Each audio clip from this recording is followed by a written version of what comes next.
This is a tutorial on how to make good mashups with bandlab.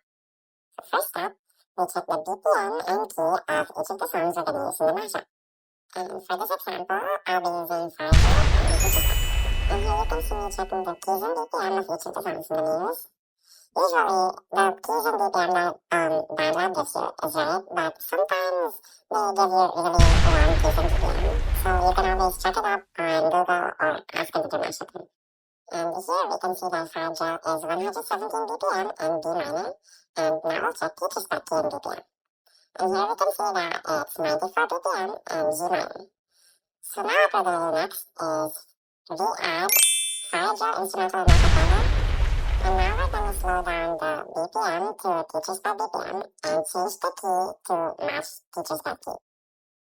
And now we add in teacher's acapella instrumental, and now I'm just organizing the different tracks, and now we'll match both of the instrumentals to the beat.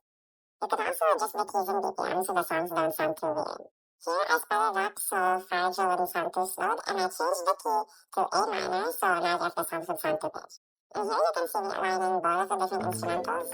It's important to always make sure that they're on beat, or else your mashup will sound honest.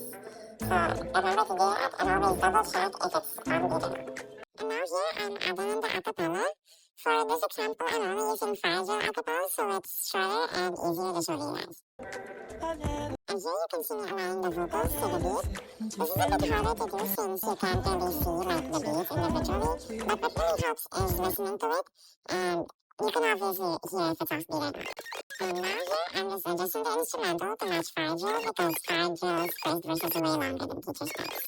And a small reminder that can help is matching the instrumentals here to the small lines you can see in the top there so it's on beat.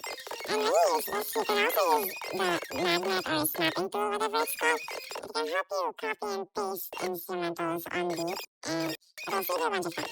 And that's basically it for tutorial, so now I'm going to explain each of the tools when using it. So firstly, there is a small button here, which I think is called the mastering button. And when you open it, you can mute tracks, and you can make it so you can only hear this specific track by pressing the S. And you can also play around with the volume here.